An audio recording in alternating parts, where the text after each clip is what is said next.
Salmo 113. Voy a leer la versión de las Américas.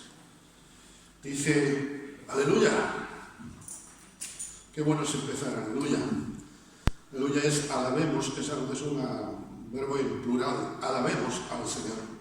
La alabanza no es algo individual, sino que es del pueblo de Dios, es algo colectivo. Aleluya, alabad siervos del Señor, alabad el nombre del Señor. Bendito sea el nombre del Señor desde ahora y para siempre. Desde el nacimiento del sol hasta su ocaso, alabado sea el nombre del Señor. Excelso sobre todas las naciones es el Señor, su gloria está sobre los cielos. ¿Quién es como el Señor nuestro Dios, que está sentado en las alturas, que se humilla para mirar lo que hay en el cielo y en la tierra? Él levanta al pobre del polvo y al necesitado saca del muladar para sentarlos con príncipes, con los príncipes de su pueblo. Hace habitar en casa a la mujer estéril, gozosa de ser madre de hijos. ¡Aleluya! Quisiera destacar brevemente en esta mañana tres realidades de estos versículos que nos sirvan como reflexión también antes de tomar los símbolos. Él, dice el versículo 7, levanta al pobre del polvo y al necesitado saca del muladar. Todos, cuando no conocíamos a Cristo, estábamos en el muladar. ¿Qué es el muladar? El muladar lo define el diccionario con dos acepciones, con dos definiciones, si me vais a permitir que las lea. El muladar es el lugar o sitio donde se echa el estiércol o la basura de las casas. Y también significa aquello que ensucia o inficiona material o moralmente. Antiguamente, que no había esto de las canalizaciones para las aguas fecales, todas las casas solían tener, por lo menos yo me envié, solían tener a veces entre 2 o 3 casas, tenían su fosa séptica. Eso es el muladar. Yo recuerdo una vez que hubo que limpiar las casas donde yo vivía y aquello olía a lo que olía. Dice el profeta Isaías, todos nosotros somos como suciedad, y todas nuestras justicias como trapo de inmundicia. Caímos todos, nosotros como la hoja, y nuestras maldades nos llevaron como viento. Él levanta al pobre del polvo y al necesitado saca del muladar. ¡Qué bendición! Recordar que el Señor nos sacó de lo profundo del pecado. Hizo enterrar en lo profundo del mar todos nuestros pecados. En esta mañana participamos de la mesa del Señor un grupo de gente sucia que ha sido lavada por la sangre de Cristo. ¿Amén? Y como decía el salmista en el Salmo 51, lávame y seré más blanco que la nieve. En África, que no conocen la nieve, ese versículo se tradujo, lávame y seré más blanco que la pulpa del coco. Lo más blanco que te puedas imaginar, valga la expresión, es sucio al lado de la limpieza que el Señor nos ha dado. Por la salvación hemos sido levantados del polvo de la rebeldía y hemos sido lavados del pecado. Por eso hoy recordamos la muerte de Cristo con estos sencillos símbolos. La mayor necesidad que el ser humano tiene no es económica, que hay grandes necesidades económicas, no es afectiva, que hay grandes necesidades de afecto. La mayor necesidad que el ser humano tiene es la salvación. El pan, cuando participemos, nos recuerda, como diría el apóstol Pablo, a una iglesia con problemas, a una iglesia actual. El apóstol Pablo dice que al que no conoció pecado, por nosotros lo hizo pecado para que nosotros fuésemos hechos justicia de Dios en él. Al que no conoció el muladar, lo hizo estar en el muladar para que nosotros fuésemos hechos justicia de Dios en él. El vino nos recuerda que la sangre vertida nos dio una nueva vida en Cristo. Estábamos hechos polvo por el pecado. Y ahora, al igual que en la primera creación, del polvo de la sangre de Cristo, del polvo de la cruz del Calvario, permitidme, el Señor nos ha transformado en nuevas criaturas. Y ahora nuestro lugar, nuestro hogar, no es el muladar, sino que es la presencia de Dios. Tremendo cambio. Y como tantas veces digo, y para mí es una de las cosas que este año me está marcando bastante, Dios no nos ha cambiado, Dios nos ha transformado. Porque uno puede cambiar, pero seguir siendo el mismo por dentro. Uno puede cambiar muchas cosas en la vida, y permitidme usar un proverbio castellano, con todo respeto, que recordamos que aunque la mona se viste de seda, mona se queda. Y aunque cambiemos cosas en nuestra vida, si no somos transformados, seguiríamos siendo igual. Ahora bien, esa realidad que decíamos que Él levanta al pobre del polvo y al necesitado saca del muladar, también nos lleva a una toma de conciencia. Dice el versículo 1, alabad, siervos del Señor, alabad el nombre del Señor. La toma de conciencia es ser realistas y recordar que somos siervos de Dios, somos hijos de Él, pero siervos. No podemos olvidar esto. A veces nos olvidamos, contentamos con ser hijos de Dios. Óigame, genial, mirad cuál amor nos ha dado el Padre, que seamos hechos hijos de Dios. Esto es tremendo, pero qué gran bendición es ser siervos de Dios. Somos hijos amados de Dios, pero Dios nos da el privilegio de ser sus siervos. Hermano o hermana, tú eres un siervo de Dios. Y no podemos venir a estos símbolos sin esa conciencia de ser siervos. Dios quiere que seamos siervos inútiles. Puede parecernos chocante esto, ¿verdad? Dios quiere que seamos siervos inútiles, no para manipularnos, porque entonces no seríamos siervos sino robots, no para que seamos fanáticos, o ahora veo a veces a mí me repatean, soy fan de Cristo. Vale, si eres fan de Cristo, de acuerdo, pero eso no significa ser hijo de Dios. Yo puedo ser fan de un equipo de fútbol y no ser miembro de ese equipo. Dios nos llama a ser hijos y siervos, ¿sabes para qué? Para no creernos nada. Porque si yo olvido la condición de que soy siervo, entonces caigo en el egoísmo. La verdadera inutilidad de un siervo útil es esa. O mejor dicho, la verdadera utilidad de un siervo es ser siervo inútil. Vosotros, cuando hayáis hecho todo lo que os ha sido ordenado, decid, esto lo dice Jesús, siervos inútiles somos, pues lo que teníamos que hacer, hicimos. Tú trabajas en una empresa y no es ningún mérito lo que haces, es una bendición poder hacerlo. Estamos en las manos de Dios, tú eres un siervo de Dios, no te olvides. Hermanos, tomemos conciencia de eso. Tenemos una situación y un privilegio. Porque servir al Rey de Reyes es el mayor privilegio que podemos tener. A veces veo personas que presumen, y no tengo nada en contra de eso, que hicieron este servicio, que me gusta mucho ver las historias de la Segunda Guerra Mundial y ver cómo hubo personas que hicieron un trabajo enorme. Pero poder hacerte una foto, valga la expresión, como hijo de Dios, eso no tiene precio. Como siervo de Dios, ese es el mayor privilegio que el ser humano puede tener. Servir al Rey de Reyes es el privilegio de los que hemos nacido de nuevo.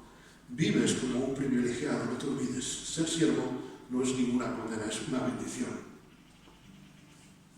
Porque esto es la esencia del Evangelio. ¿Tú te imaginas en lo antiguo un siervo alabando a su Señor?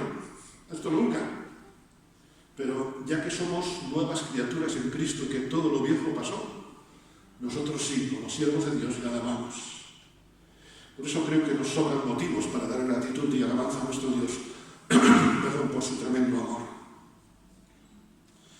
Es, como decía, una realidad. Todos estábamos en el muladar. Es una toma de conciencia en el versículo 3. Desde el nacimiento del sol hasta su ocaso, alabado sea el nombre del Señor. Es fácil alabar a Dios cuando las cosas van bien. Es más, incluso es muy fácil me atrevo a decir, cuando está amaneciendo en un proyecto en nuestra vida, cuando estamos ilusionados, cuando empezamos algo, cuando empezamos un trabajo, cuando empezamos lo que sea, las vacaciones, etcétera, etcétera. Cuando empiezas a hacer algo. Mira, pero la cuestión en la fe es alabar al Señor aún cuando el sol está en su ocaso, aún cuando hay oscuridad en nuestras vidas. No pretendamos que toda la tierra alabe a Dios. Si toda la tierra de mi universo, si toda mi vida no alaba a Dios desde el principio hasta el final. Decía el salmista en el Salmo 118, este es el día que el Señor ha hecho, regocijémonos y alegrémonos en él. No tengo derechos de autor, no los he registrado, pero permitidme hacer una paráfrasis de este versículo. Hoy es el día que el Señor me dejó llegar. Tengo motivos más que suficientes para regocijarme y alegrarme del Señor, aunque no esté todo lo bien que me gustaría. Soy salvo. Eres salvo cuando está amaneciendo y cuando está anocheciendo. Cuando se escribe este salmo, con esto concluyo, no se conocía la redondez de la tierra, no se conocían todos los países de la tierra, no se conocían todos los límites de la tierra. Hay muchas cosas que yo no conozco de Dios. Hay muchas cosas que ni siquiera conozco en mi vida. Hay muchas cosas que no sé. Pero mi desafío es desde el nacimiento del sol hasta el fin ser siervo de Dios, alabarle a Él. No se conocían tantas cosas, pero sí que todos podían alabarle al Señor.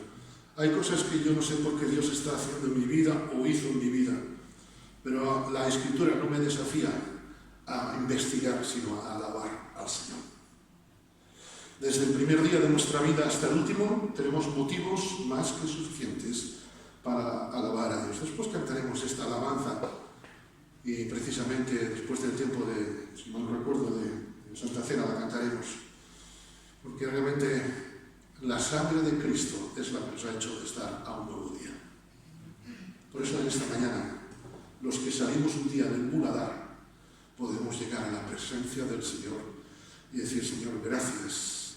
Quiero alabarte todos los días de mi vida, esté como esté. Hermano, hermana, vamos a tener un minuto de silencio, un momento de silencio, para alabar al Señor poniéndonos en oración delante de Él y después participar en estos símbolos. Así que vamos a tener un momento de silencio, oramos en privado y después pasaremos a la Santa Cena.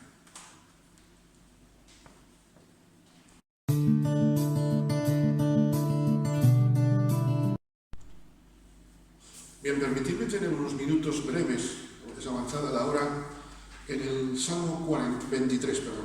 Seguimos con esta serie que hemos iniciado sobre el Salmo 23, la quinta parte, si no recuerdo mal. Y quisiera llevaros pues a leer de nuevo el Salmo 23.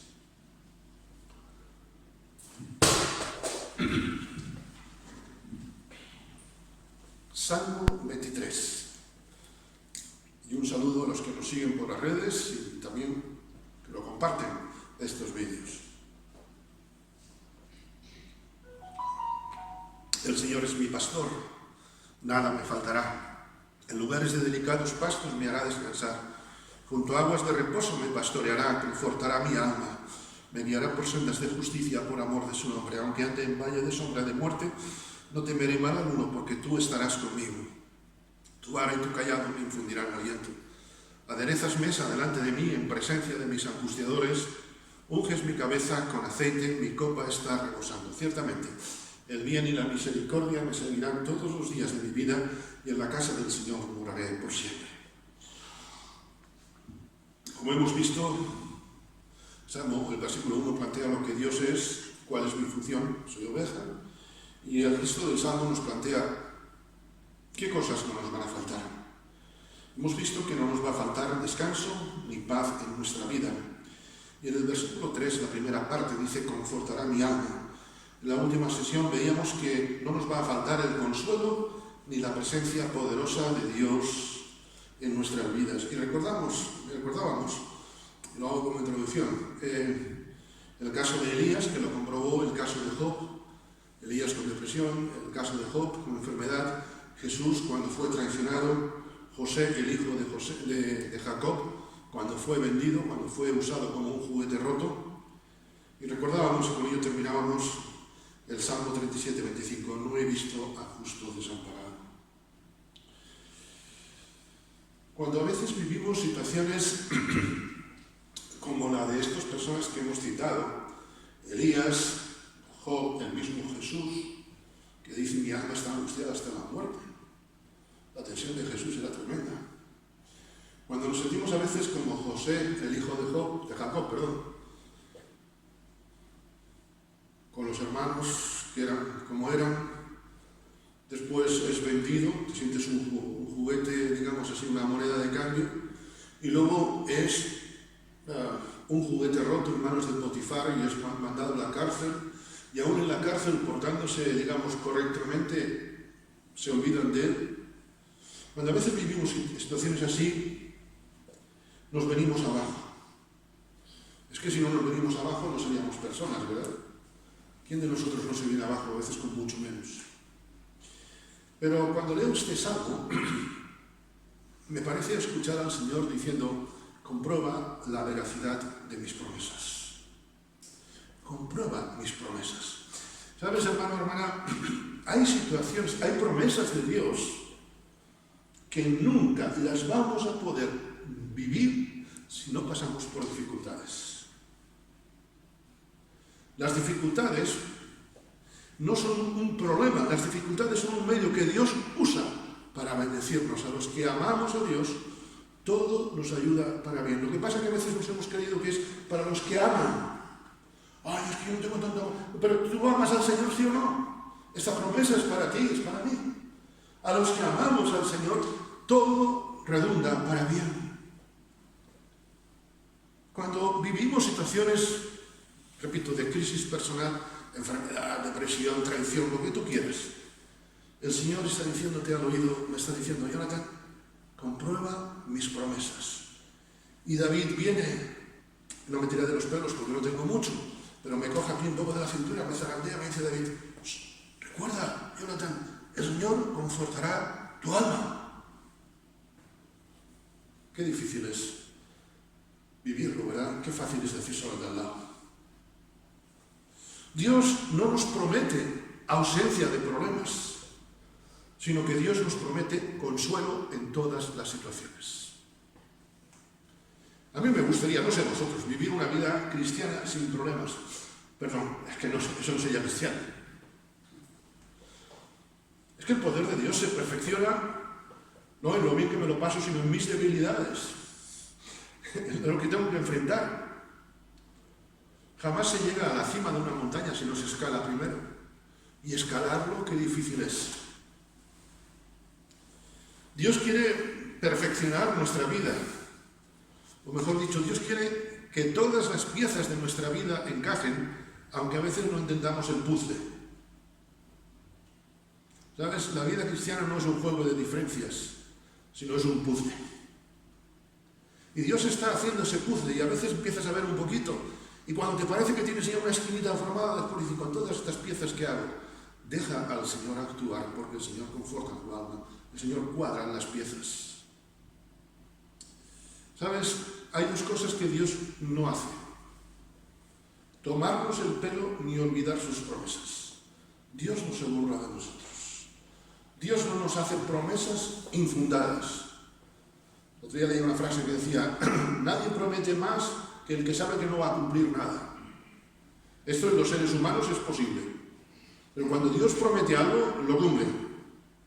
Ahora, yo quisiera a veces que lo cumpliese, y me imagino que es nuestra naturaleza, que los cumpliese sin pasar por dificultades. Pero Elías no pudo escuchar la voz de Dios, no pudo escuchar el silbo apacible hasta que pasó todo lo anterior. Job no pudo salir como el oro hasta que no fue probado. Tú y yo no somos perfeccionados si Dios no actúa en nosotros. Dios no cumple algunas de sus promesas.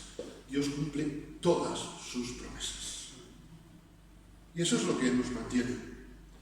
Un viejo cántico dice, todas las promesas del Señor Jesús son el apoyo poderoso de mi fe. Mientras viva aquí, cercado de su luz, siempre en sus promesas confiaré. Y a una iglesia como nosotros, no era del siglo XX, era del siglo I, pero una iglesia también, a veces tenía sus problemas, sus dificultades, dice Pablo, todas las promesas de Dios en Él son sí y en Él son amén, por medio de nosotros para la gloria de Dios. Dios cuando promete, lo cumple. Y Dios ha prometido confortar mi alma, nuestra alma. A veces somos fáciles de decir, oh hermano, no te preocupes, no pasa nada, hermano. Sí que pasa. Cuando deberíamos aconsejar, deja que el Señor actúe en tu vida. A veces le damos más poder al quitar el problema que al mismo Dios actuando en medio del problema. No sé si me entendéis. A veces queremos, ay hermano, venga, vamos, oraremos para que el Señor te solucione este problema. Y deberíamos muchas veces orar al Señor, obra tú en ese problema, para tu gloria, manifiéstate. Josué, en su libro, dice, no faltó una sola de todas las promesas que el Señor le había hecho a la casa de Israel. ¿Recordáis que la casa de Israel, cómo era? ¿Recordáis una definición del pueblo de Israel? Pueblo de dura cerviz. Con todo respeto, pueblo terco. Terco como mulas, como somos tú y yo. Y a pesar de todo lo terco que era, porque, como siempre digo, yo creo que Moisés, si hubiera sido en el tiempo actual, sería accionista de la Bayer, porque tenía que tomar, como decía un humorista, tenía que tomar aspirinas como tortillas, con aquel pueblo, los dolores de cabeza que le daba. Y sin embargo, a ese pueblo terco, a la iglesia Jesús vive, a Jonathan, y el Señor cumple todas sus promesas. Y Él cumplirá en tu vida, si tú abres tu corazón, confortar tu alma. Mira, Dios nos desafía a comprobar sus promesas. Pero nunca, y repito, nunca, tengo con negrita en mis notas, nunca podremos recibir el consuelo de Dios si no anteponemos su gracia a nuestra desgracia. Porque a veces anteponemos tanto nuestra desgracia que nos olvidamos del poder de Dios. Y hacemos de nuestra desgracia nuestro mundo.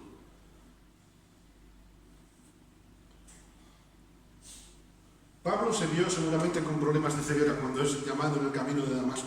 ¿Y cuál fue la respuesta de Pablo, de Saulo entonces? No fue, Señor, quítame este problema. Señor, no veo ni torta. ¡Ay, Señor, que se me pase esta ceguera! ¿Cuál fue la respuesta de Pablo, de Saulo?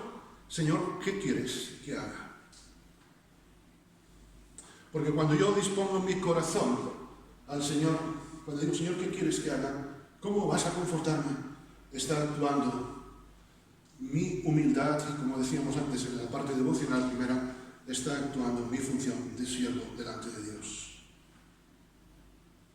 Repito, Dios nos desafía a comprobar sus promesas, pero nunca podremos recibir el consuelo, el confort de Dios, si no anteponemos su gracia a nuestra desgracia. Hemos aprendido a orar muchas veces un momento, y es bueno orar, es bueno leer la palabra, pero vivir en la voluntad de Dios, en la presencia de Dios, es algo más que todo eso. Es vivir sabiendo que Dios tiene el control de todo, aunque no lo veamos. Y os puedo decir, en mis luchas espirituales, a solas muchas veces, aun cuando, como esta mañana, nos suceden problemas a veces técnicos que Marisa a veces me oye hablar un poco en arameo de la parte norte, en casa, cuando las cosas no me funcionan como quiero. Pero, ¿sabes? En los últimos tiempos he aprendido que Dios tiene incluso el control de su vida. Me voy calmando, no todo lo que debería, pero voy poco a poco, porque sé que el Señor tiene un propósito aún en eso. Y he aprendido cosas como paciencia. Cuando a veces los cables no van, por un sencillito cable, no tontería. Los días se nos traspapeló el mando a distancia, lo buscamos Marisa y yo, y el viernes sin querer nos aparece. podríamos haber cogido, yo dije, bueno, ya aparecerá, si lo hemos perdido, hemos perdido. Sientes paz en Dios cuando dejas todo, incluso tus despistes, en las manos de Dios. Dios no tiene el control de algunas cosas. Dios quiere tener el control de todo, si lo dejamos en sus manos. Nuestras vidas son como esos barcos. A mí me gusta muchas veces ver vídeos de buques, en fin, de barcos, cargueros, etcétera, etcétera. Pero estos días veía un vídeo que me llamaba mucho la atención. Era un vídeo de una lancha costera que está preparada incluso para dar vuelcos.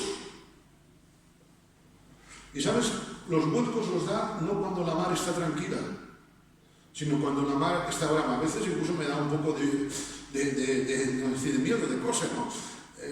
Ver ciertos, cómo está la marea moviéndose, como las olas parece que se engullen al barco. En mi vida, nuestras vidas es así. Pero en Cristo tenemos refugio seguro. Cantábamos dulce refugio en la tormenta. Yo no sé qué tormenta estás pasando tú. Yo no sé qué tormenta estás pasando, pero sí sé que el Señor conforta tu alma. Y esto te lo puedes apropiar o puedes decir, vale, está muy bien, pero para otro, es que nadie sabe lo que estoy pasando yo. Mi madre, cuando a veces mi hermana le dice que no a alguna cosa, mi madre responde, no, más que sé yo, no más que sé yo. Pobre, su mente ya no va bien. Pero a veces nos pasa esto, no, el Señor sabe, sí, bueno, el Señor sabe, pero el que lo sabe realmente soy yo.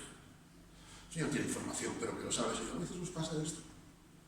Y claro, y después queremos que Dios nos conforte. Nunca podremos recibir el consuelo de Dios si no anteponemos su gracia a nuestra desgracia. Bendito sea el Dios y Padre de nuestro Señor Jesucristo, Padre de misericordias y Dios de toda consolación, el cual nos consuela en todas nuestras tribulaciones. ¿Para qué? Fíjate, para que podamos también nosotros consolar a los que están en cualquier tribulación, por medio de la consolación con que nosotros somos consolados por Dios. Quisiera destacar, aunque vamos un poco apurados de tiempo, dos cosas aquí. Padre de misericordias y Dios de toda consolación. Y esta mañana, ahora al salir, nos encontraremos a Job y nos dirá, no pude entrar porque ya estoy muy mayor por las escaleras, pero Dios me consoló. Y podremos cada uno de nosotros decir, Dios me ha consolado, el cual el Señor nos consuela en todas nuestras tribulaciones, por la sangre de Cristo que esta mañana hemos recordado, y porque fue sometido a todo igual que nosotros. ¿Y para qué nos consuela el Señor? ¿Para qué quiere confortar el Señor tu alma? Para que tú puedas consolar a los que están en cualquier tribulación, por medio de la consolación con que tú eres consolado. Los perros guías de los ciegos, ¿sabéis? Estos perros guía se crían de una forma bastante curiosa. Hay, por supuesto, educadores para ellos. Pero hace no tanto tiempo, no sé si habrán cambiado las técnicas, pero hace no tanto tiempo, realmente un perro con quien aprendía era con otro perro. El perro guía, hemos conocido algunos casos muy, muy curiosos de perros guías para ciegos. ¿Sabes? Aprenden así, aprenden con el ejemplo de otro perro guía. ¿Cómo van a creer si no hay quien les predique? ¿Cómo van a venir los demás al Señor a que toque sus vidas si tú y yo no transmitimos ese cambio que Dios ha hecho? Dios te consuela para que tú seas consolado. Ser confortados por el Señor es dar gracias, porque no solamente todo tiene un propósito, sino que el Señor quiere ser glorificado. Si tú no glorificas a Dios en lo que estás pasando, no estamos siendo testimonio, no estoy siendo testimonio. Ser confortado por el Señor tiene como objetivo que seamos testimonio. De nada nos vale decir a los demás qué bueno es Dios si no lo vivimos nosotros mismos. ¿Sabes aquello de consuelo tengo, consejos vendo y para mí no tengo? A veces esto nos pasa. José, ¿recordáis? Consolaba a otros en la cárcel. Y me atrevo a decir que si había uno injustamente dentro de la cárcel, ese era José. El que más necesitaba consuelo era el que consolaba a los demás. Pablo y Silas, injustamente en la cárcel de Filipos, eran los que más gozo tenían. De hecho, la libertad estaba en la mazmorra de más adentro. Permíteme la pregunta en esta mañana. ¿Tu vida sirve de consuelo y luz a otros, aunque estés hecho polvo? Repito, ¿tu vida sirve de consuelo a otros, aunque estés hecho trizas? Seguro que todos pasamos momentos duros, pero Dios permite que un creyente los pase para ser de consuelo a otros, porque Dios conforta su alma. Si no usas tu situación para bendecir a otros, si no usas tu situación para consolar a otros, estás diciendo que este texto no es cierto. Y todas las promesas de Dios se cumplen. Si no estás usando tu situación para consolar a otros, yo te animo esta mañana a que te pongas delante del Señor. Como los discípulos que llevaban ya tiempo con Jesús, como tú y yo seguramente llevamos, ojalá nuestro clamor en esta mañana sea: Señor, auméntame la fe. ¿Será esta tu oración? En tu corazón, en tu conciencia está la respuesta. Que el Señor os bendiga.